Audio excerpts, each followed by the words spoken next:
Nollenberger joined alongside by Barracuda General Manager Joe Will. Joe, first and foremost, thank you for the time as always. A period through this, these are great opportunities for these young players to get into the lineup, kind of get their feet wet at this level. But give us your opening assessment through 20 minutes of play.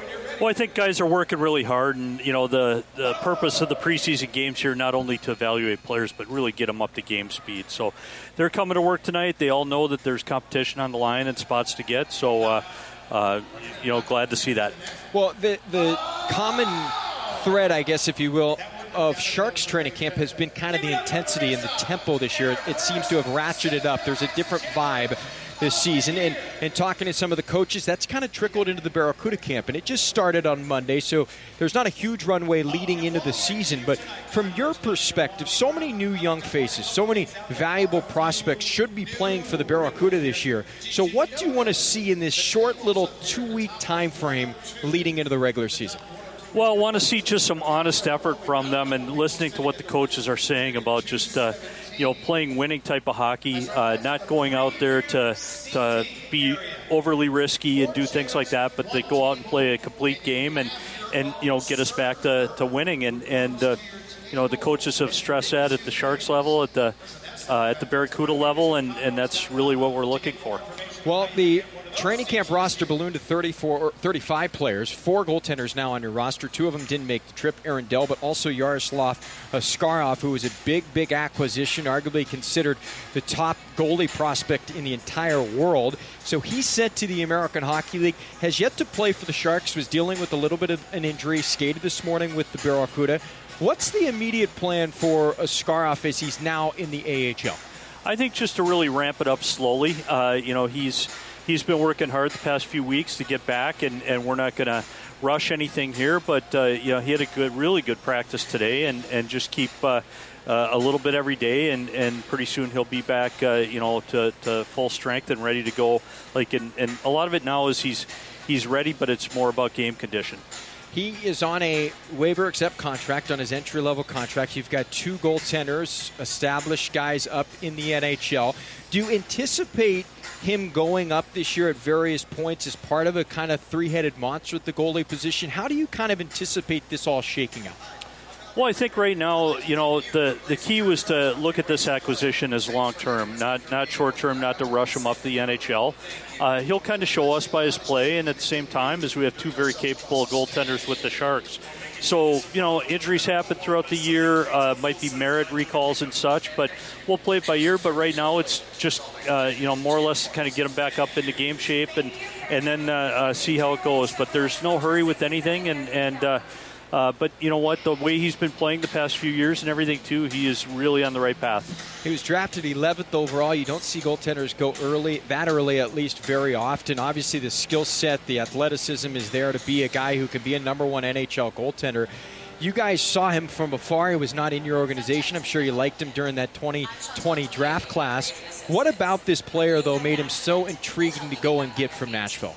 Well, I think not only the size and athleticism, the talent, but, he's got that, you could see it in his play, he's got that hunger.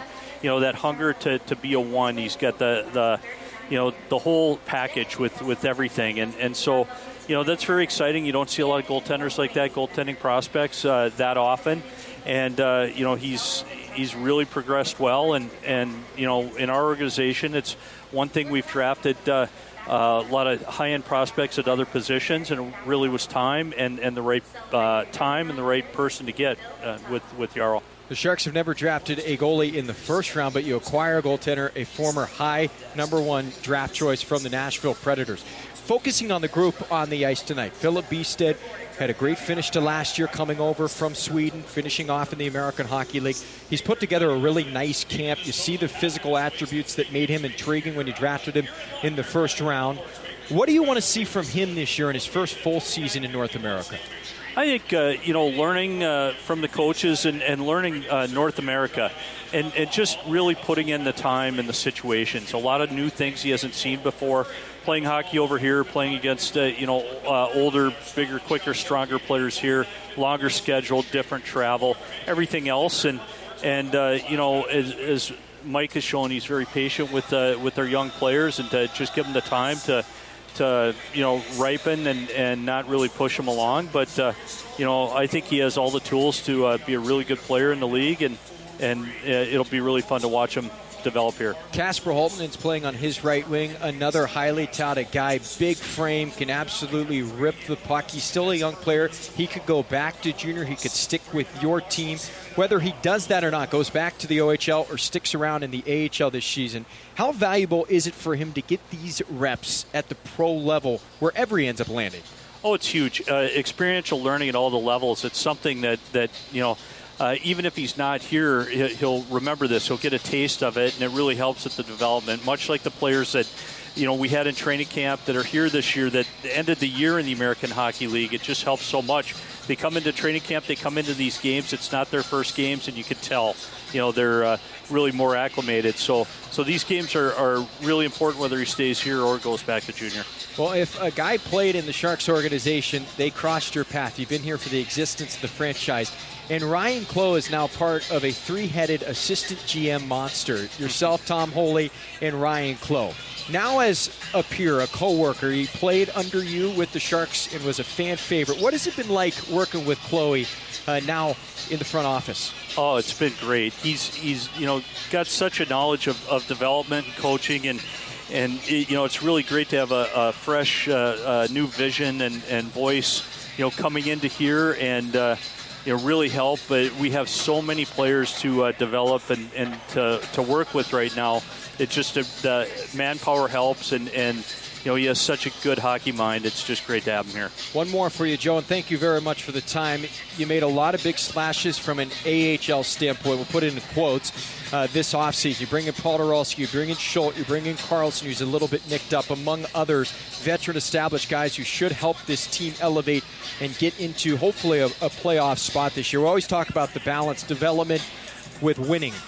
But you're kind of at that point, right, where you want these young players to win too, right? So how important was it to go and get these guys who can help kind of lead the way? Absolutely. I mean, winning is a huge part of development, and because we try and teach them winning ways. And so that's, a big part. Everything we're looking at from, we sat down and the whole staff and said, what can we do differently here? Well, part of it is just the maturing of the young prospects, and part of it is getting the right veterans around them, and part of it is just the approach we take with everything. So we looked at every aspect of it, but the veterans are such a huge part of it. They could come in, some of these guys, proven winners, played a lot of playoff games. Podorowski, a ton of experience in the league. Lucas Carlson, Jimmy Schultz, Colin White. It's great to have them around, and I think they're going to be great with the young players. Should be a lot of fun just getting started on a new, fresh campaign. Everything in front of the organization this year, there's no question about it. But Joe Will, we appreciate the time as always. Great insight. Looking forward to talking to you many a time this upcoming year. But thank you for the time and enjoy the rest of the game. All right. Thanks, Nolly. Joe Will, Assistant General Manager of the San Jose Barracuda, kind enough to join us up here in the broadcast booth. 0-0 score after a period live in Bakersfield. We're back in a moment. This is Barracuda Hockey.